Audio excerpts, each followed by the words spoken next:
Olá e bem-vindos ao Vazio. Se você gosta de conteúdos como este, não se esqueça de se inscrever no canal para receber mais atualizações. Além disso, se gostou do vídeo, deixe seu like e siga-nos nas redes sociais. Sem mais delongas, vamos para o vídeo. Hoje vamos dar uma olhada em mais um caso horrível com vocês. Ele chamou seu nome de forma ameaçadora, e ela parou para examinar a silhueta desconhecida na escuridão. O estranho rapidamente se aproximou e a agarrou. Ela gritou alto, mas uma dor aguda a derrubou, e a garota caiu. O desaparecimento de pessoas não é um fenômeno incomum. Vivemos em um mundo perturbador, onde todo tipo de coisa acontece com as pessoas. Às vezes, elas desaparecem por culpa própria ou por culpa de um intruso. Existem muitos casos misteriosos e não resolvidos de cidadãos desaparecidos em todo o mundo. Analisando os relatos de pessoas desaparecidas e revisando relatórios policiais, vemos que o número de casos de desaparecimento se multiplicou em 2 décadas. Hoje, vamos falar sobre um caso que ainda é considerado uma das maiores injustiças da história do sistema judiciário espanhol, porque décadas depois, a Espanha não consegue esquecer a história que aconteceu na Costa del Sol. Esta história tem de tudo, e amor, desaparecimento, sangue e cruel injustiça, que definitivamente será corrigida, mas a um custo muito alto, o que, por muitos anos, será lembrado não apenas pelos espanhóis, mas também por todo o mundo. Hilária Lizia Hornos nasceu em 2 de dezembro de 1952, na província rural de Jaén, no município de Arroio de Ojanco, Espanha. Aos 24 anos, Alicia se apaixonou e se casou com um cidadão holandês, Willem Vanning. Logo, o casal teve seu primeiro filho, Guilhermo, depois uma filha, Rosa, e outra filha, Rosil. Com o nascimento dos filhos, o relacionamento entre os cônjuges se tornou bastante tenso. Willem se tornou dependente do álcool e, por causa das longas ausências, perdeu o emprego. No auge das discussões acaloradas, Willem levantava a voz para Alicia e até chegava a bater nela.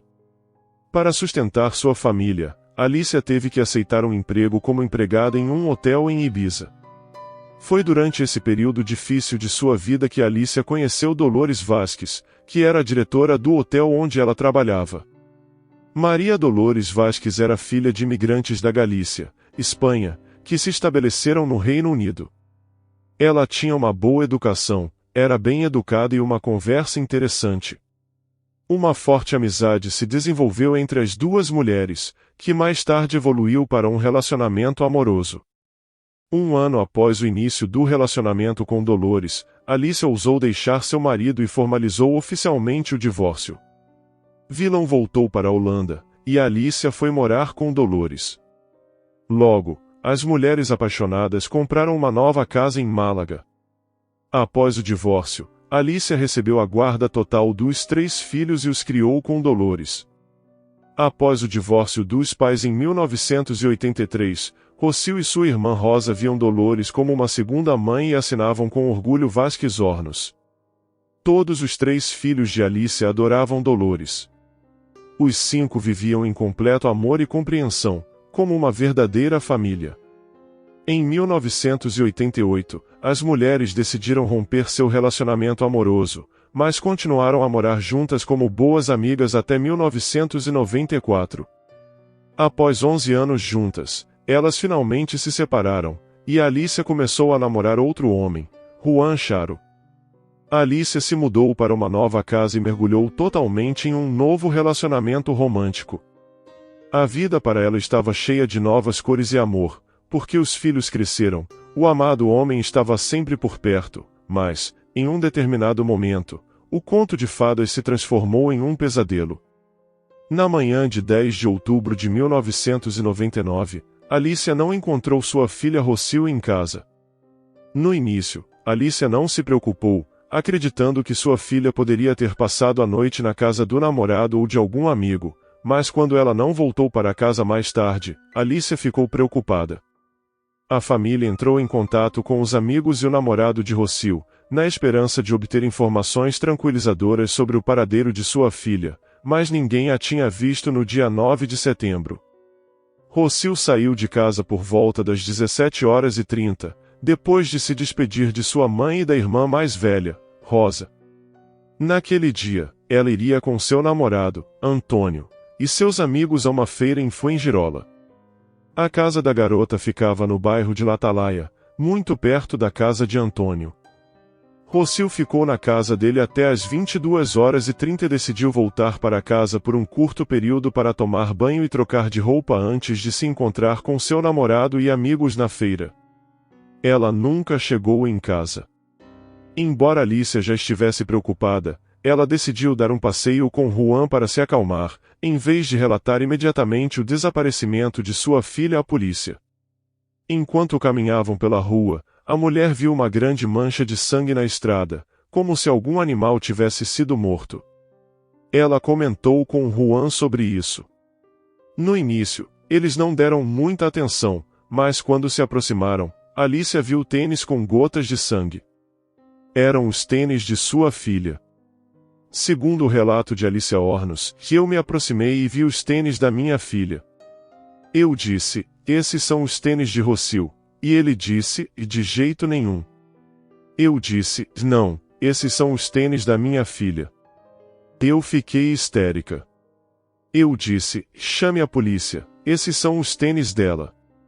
Durante aquele passeio, além dos tênis, um guardanapo e várias manchas de sangue foram encontrados em um terreno baldio ao lado da estrada que Rossio costumava percorrer. A Alicia chamou a polícia imediatamente.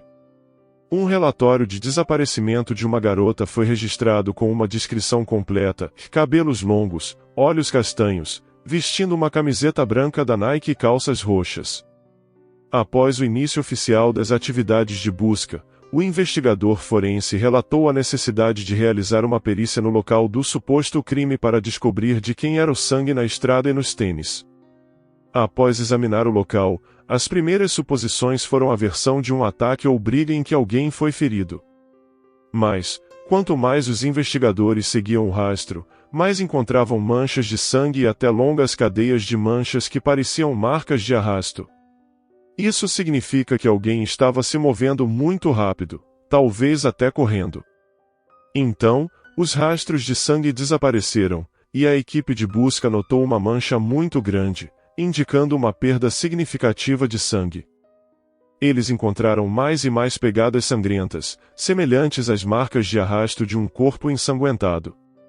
Essas marcas levaram a impressões de pneus de carro, após as quais os rastros de sangue desapareceram.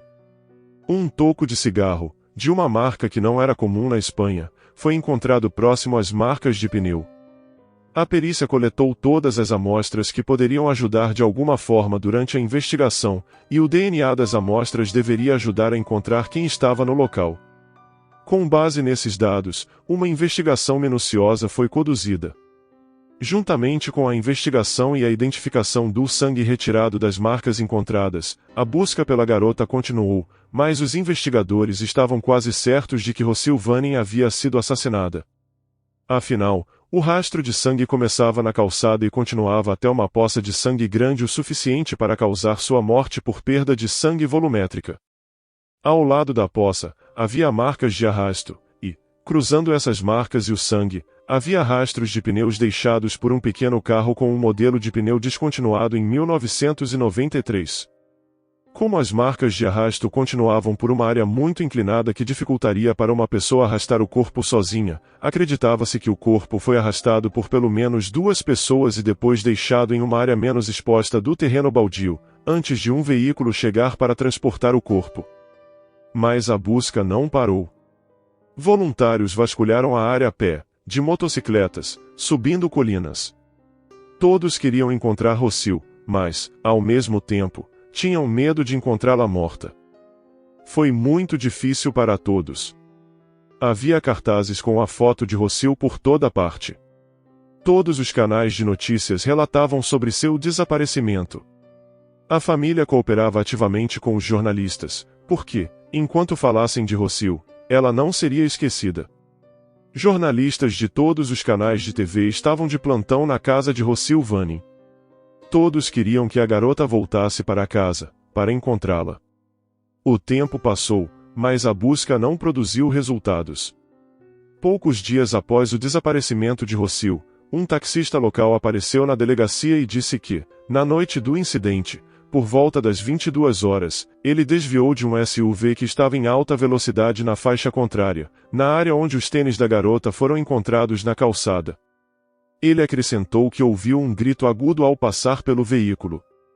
Não havia dúvidas de que Rossio havia sido sequestrada e assassinada por um desconhecido. Isso foi confirmado pela análise de DNA. O sangue encontrado na estrada pertencia a Rossio Vanin. A Amelia ficou sem palavras. Esses sentimentos se espalharam rapidamente, eram sentidos não apenas pela família e amigos da garota, mas por toda a Espanha. Em 2 de novembro de 1999, 25 dias após o desaparecimento de Rossio, um corpo desfigurado, possivelmente de Rossio, foi encontrado perto do Clube Esportivo Los Altos del Rodeo, entre Marbella e São Pedro de Alcântara. O corpo estava parcialmente coberto por arbustos e folhas e escondido atrás de uma cerca viva que separava um conjunto habitacional que ficava bastante próximo à rodovia. Era um caminho estreito, que dificilmente poderia ser percorrido por um carro. A garota foi procurada dentro dos limites de sua casa e foi encontrada em outra cidade. Quando a polícia chegou ao local, encontrou o corpo em estado muito avançado de decomposição. Durante a coleta de evidências, foram encontradas grandes sacolas de lixo pretas contendo as roupas da garota. Uma das sacolas tinha o número 8 pintado, indicando que as sacolas não foram compradas especificamente para o transporte do corpo, mas apenas reutilizadas. Ao descobrir as roupas, os investigadores concluíram que as roupas poderiam pertencer à desaparecida Rossio Vanin. A irmã da desaparecida, Rosa, reconheceu vários anéis, 2 camisetas e outros itens encontrados em 2 sacolas de lixo perto do corpo como pertencentes a Rossio. As camisetas estavam rasgadas por ferimentos de faca, e as roupas abaixo da cintura nunca foram encontradas. Os restos mortais do corpo foram levados ao laboratório para análise forense. 6 peritos forenses trabalharam lenta e meticulosamente durante toda a noite, usando todo o seu conhecimento e habilidades. Eles tinham um trabalho difícil pela frente, porque o corpo estava em estado avançado de decomposição. A decomposição é muito mais rápida com chuva e calor, quando há uma certa quantidade de umidade. Nenhum órgão foi preservado, apenas os ossos estavam intactos. O objetivo era encontrar algo mais que pudesse ajudar na investigação e nos contar como o ataque ocorreu. Como resultado, foram encontrados numerosos ferimentos de perfuração e havia 8 ferimentos de faca nas costas, causados por uma arma com lâmina de um só lado. Segundo os peritos, o ataque foi muito rápido e brutal, provavelmente a vítima foi imobilizada ou não teve tempo de reagir. Impressões digitais foram encontradas nas sacolas plásticas onde o corpo foi encontrado. A polícia já tinha impressões digitais e marcas de pneus do carro. Eles também encontraram 2 amostras de tecido no corpo de Rossio Vanin. Naquele momento, ainda havia poucas evidências que levassem à prisão de um suspeito específico, mas a investigação tinha alguns dados e pistas que a Guardia Civil estava investigando. A pressão pública teve uma influência indevida, e os investigadores estavam apenas tentando encontrar algo, mas não conseguiram. Devido ao estado avançado de decomposição do corpo de Rossio, foi impossível estabelecer detalhes básicos, como se a garota havia sido sexualmente agredida. Os investigadores chegaram a uma conclusão ao ver um cadáver com as pernas abertas. Como as pernas da vítima estavam muito abertas, pensaram que foi encenado, ou seja, o autor do crime fez parecer que houve violência. Então eles descartaram o motivo de agressão sexual seguido de assassinato e se concentraram em um crime motivado por vingança e ódio. Foi um ataque muito emocional, o que significava que a garota poderia ter sido atacada por alguém muito próximo a ela, que poderia estar muito chateado com ela. Com as evidências e fatos coletados, os investigadores realizaram entrevistas de acompanhamento. Primeiro, os investigadores interrogaram seu namorado, Antônio Jurado, que foi a última pessoa a ver Rossio viva e com quem ela deveria se encontrar novamente naquela noite. Mas o rapaz tinha um álibi porque simplesmente adormeceu em casa e não foi à feira naquele dia. Todos os parentes e amigos de Rossio foram interrogados, mas todos tinham álibis sólidos. Um ano após a morte de Rossio Vanim, a Guardia Civil conseguiu reduzir o número de suspeitos, e no final do ano, encontraram uma suspeita que, na opinião da investigação, todos os sinais apontavam para essa pessoa. Essa pessoa acabou sendo Dolores Vasquez. Não havia absolutamente nenhuma evidência contra Dolores, mas graças à mídia, todos começaram a acreditar que essa mulher era culpada. Dolores Vasquez era uma amiga próxima de Alicia. Como costuma acontecer, os jornalistas distorceram e até inventaram informações, alegando que Alicia, desde o primeiro dia, acusava Dolores pela morte de sua filha. No entanto, na época do crime, o relacionamento entre Alicia e Dolores já havia terminado há 4 anos. A investigação foi ativa em seguir a opinião pública. A investigação focou inteiramente em Dolores, e agora havia um motivo no caso, que uma jovem poderia ser um obstáculo ou, de outra forma, interferir no relacionamento romântico entre as duas mulheres. Todos diziam que, se não fosse por Rossio, talvez Alicia tivesse voltado para Dolores. Era o jeito de Dolores se vingar de Alicia por não querer voltar para ela, diziam as pessoas. Aos olhos da imprensa e do público, Dolores Vasquez era culpada desde o momento em que foi presa, mesmo que a mulher não tenha confessado nada. Os moradores estavam convencidos de sua culpa, principalmente porque a polícia acreditava que alguém próximo a ela era o assassino. Membros da família alegaram que Dolores era uma mulher agressiva e violenta, que também era muito ciumenta. Alicia disse aos repórteres que Dolores era uma pessoa vingativa e cruel. O público condenou Dolores. O fato de Dolores Vasquez ser homossexual foi motivo para atacá-la durante o julgamento, e isso não era norma na Espanha. Uma mulher sarcástica, agressiva, calculista e fria, o caráter estava começando a tomar forma.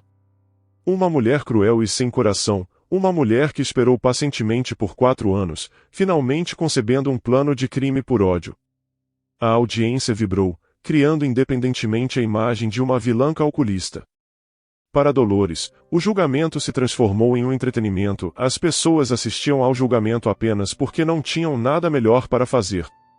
Um grande número de pessoas se reuniu fora do tribunal, as pessoas queriam entrar no tribunal para acompanhar o julgamento e não perder um segundo. Os jornalistas estavam em todas as notícias, informando que uma amiga próxima da família havia sido acusada do assassinato de Rossio Vanim. Dolores Vasquez era o tipo de mulher que ninguém gostava, portanto, ela praticamente não tinha chance no julgamento. Ela não era amigável nem simpática, mas quantas pessoas existem no mundo que não são sociáveis e amigáveis com todos? Nós não as chamamos de criminosas apenas porque não nos sorriem quando as encontramos, certo? Nesse caso, a batalha foi travada não apenas no tribunal, mas também nas ruas, onde o público estava envolvido. Todas as informações, especialmente os rumores que a mídia amplificava, não podiam deixar de influenciar a opinião do júri.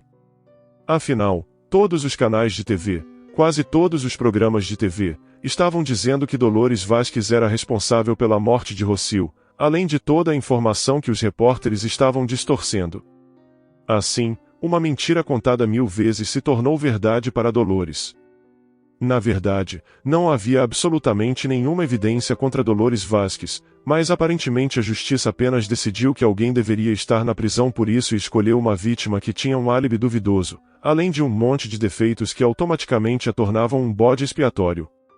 Dolores não foi vista no local do crime, as marcas de pneus não correspondiam ao carro que ela dirigia, as fibras de tecido encontradas não correspondiam às roupas de Vasquez, nem às impressões digitais encontradas nas sacolas de lixo no local. Além disso, ela tinha um álibi, ela alegou que estava cuidando de sua mãe doente naquele dia, enquanto cuidava de sua sobrinha pequena, mas isso foi desconsiderado. Mais de 50 pessoas foram chamadas ao tribunal para testemunhar. Apenas uma vez Dolores subiu ao banco das testemunhas, que eu não matei Rossio, eu nem a vi naquele dia. Tudo o que estou pedindo a vocês, estou pedindo a toda a Espanha, é que encontrem quem fez isso, porque não fui eu, e quem fez isso ainda está por aí, talvez até entre vocês no tribunal. Nunca houve nenhuma evidência contra mim, e nunca haverá, porque sou inocente.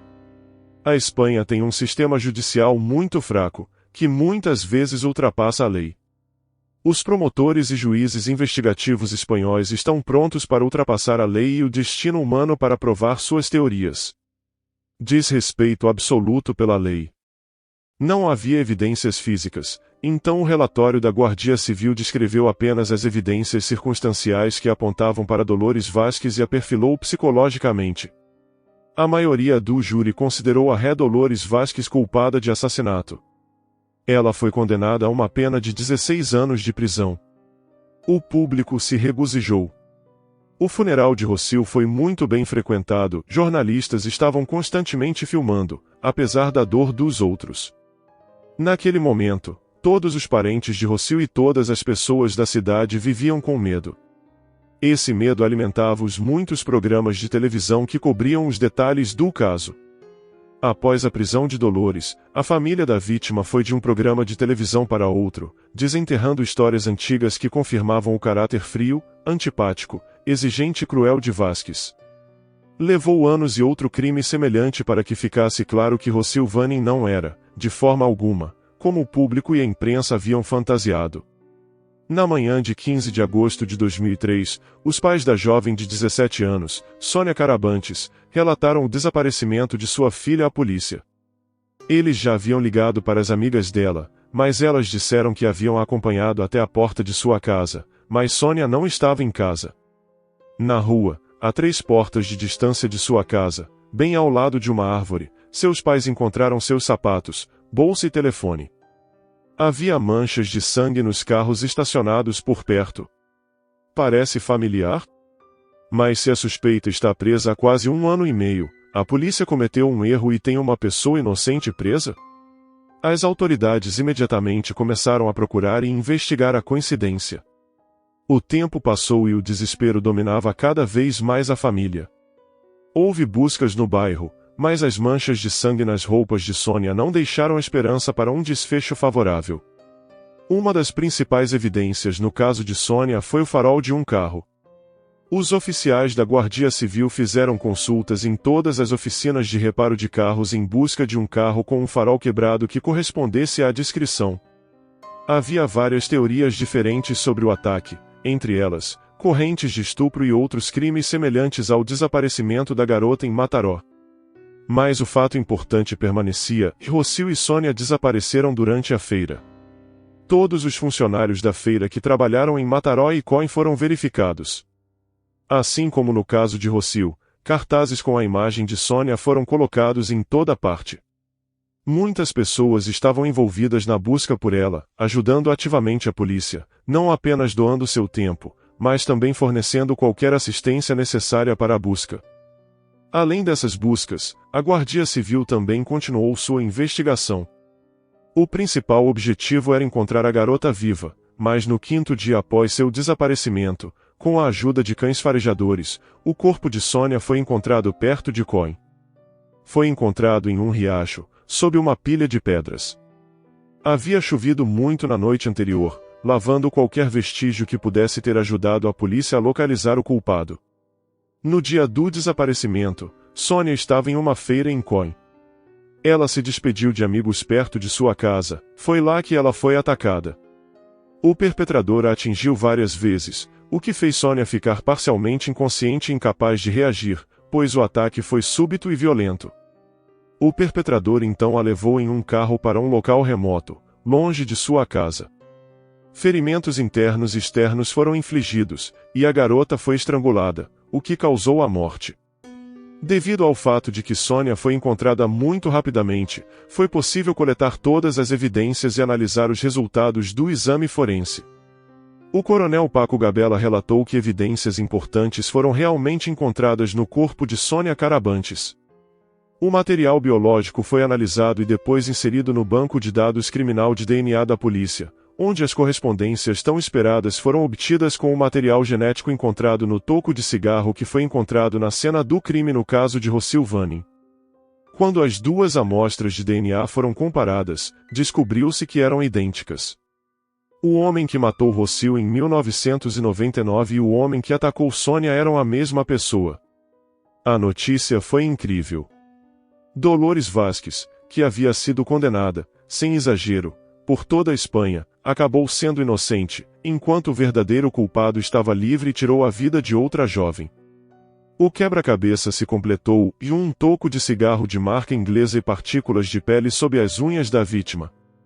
O DNA de ambas as evidências pertencia à mesma pessoa. Depois disso, os eventos começaram a se desenrolar muito rapidamente. Em 18 de setembro, uma jovem chamada Cecília Pantoja entrou em contato com a polícia e disse que suspeitava de seu ex-marido quando viu manchas de sangue em sua camiseta, poucos dias após o corpo de Sônia ser encontrado. Ela disse que seu marido também esteve ausente de casa 2 vezes, viajando para algum lugar em um carro no dia do ataque a Rossio. Através de testes de DNA e do testemunho da mulher, a polícia conseguiu identificar o verdadeiro assassino de Rossio e Sônia. O nome do perpetrador era Tony King, e ele era bem conhecido na Grã-Bretanha como o estrangulador de Holloway. A onda de crimes de Tony Alexander King começou quando ele ainda era adolescente no bairro de Holloway, no norte de Londres, em 1985. O bairro foi palco de uma série de ataques a mulheres, nas quais as vítimas foram estranguladas e abusadas. Na época, King usava seu nome de nascimento, Anthony Branwell. 5 semanas depois, ele foi finalmente capturado e condenado, aos 19 anos, por estrangular 5 mulheres até a inconsciência com uma corda ou cabo e depois abusá-las. O juiz o condenou a 10 anos de prisão, chamando-o de monstro por cometer os crimes devido à sua própria inadequação. Ele cumpriu apenas metade de sua sentença e foi libertado em 1991, mas voltou para a prisão algumas semanas depois por roubar uma mulher e ameaçá-la com uma faca. Em busca de uma nova vida, ele mudou seu nome para Tony King, casou-se com Cecília Pantoja e tentou levar uma vida familiar normal. O casamento gerou uma filha, mas King logo voltou aos seus velhos hábitos. A polícia na Espanha percebeu que estava no caminho certo. Tony King foi colocado sob vigilância 24 horas, e 1 mês após a morte de Sônia, ele foi preso. Durante o interrogatório, Tony King confessou ter matado 2 jovens inocentes. Após sua prisão, ele disse que seguiu Rossio enquanto ela entrava em uma rua movimentada, a caminho de casa, saindo da casa do namorado. Ele segurou uma navalha em seu pescoço. Quando ela tentou se livrar de seu agressor, a navalha cortou o pescoço de Rossio. O monstro entrou em pânico e a esfaqueou 9 vezes. Em 2005, King foi condenado a 36 anos de prisão pelo sequestro, violência e assassinato de Sônia Carabantes. O tribunal ordenou que ele pagasse à família da vítima o equivalente a cerca de $350 mil. Ele também recebeu mais 7 anos por tentativa de violência contra uma mulher em Málaga, em 2001. No ano seguinte, ele também foi considerado culpado pelo assassinato de Rossio Vanning e recebeu uma sentença adicional de 19 anos. Antes de seu julgamento, King enviou cartas às mães de Sônia e Rossio pedindo perdão. Atualmente, ele está cumprindo sua sentença na prisão de segurança máxima de Herrera de la Mancha, em Ciudad Real, na Espanha. Após o encerramento do caso, um grande escândalo eclodiu na Espanha pelo fato de uma pessoa inocente ter sido condenada pelo assassinato de Rossio Vanning. Estamos acostumados a imaginar que erros judiciais trazem vergonha para aqueles envolvidos e custos monetários para o Estado, mas esse não é o caso na Espanha. É difícil aceitar e perceber, mas no século XXI, não apenas a polícia e os tribunais podem punir brutalmente uma pessoa inocente, mas até mesmo a sociedade pode muito bem esmagar alguém no chão, e mesmo que essa pessoa consiga provar seu caso, absolutamente ninguém se desculpará. Demorou mais de 1 ano para ficar claro que Dolores Vázquez estava dizendo a verdade quando ela repetiu de forma seca e sem emoção que era inocente. O que toda a Espanha havia interpretado como crueldade e insensibilidade acabou sendo simplesmente traços de personalidade de uma mulher. Em 2008, o Ministério da Justiça da Espanha ofereceu a Dolores Vázquez 120 mil euros como compensação, o que foi menos do que os 4 milhões de euros que Dolores havia inicialmente solicitado, mas ninguém nunca se desculpou com Dolores pela forma como foi tratada. Dolores Vázquez, cujos pais se mudaram para a Espanha vindo de Epsom, voltou ao Reino Unido após ser libertada da prisão.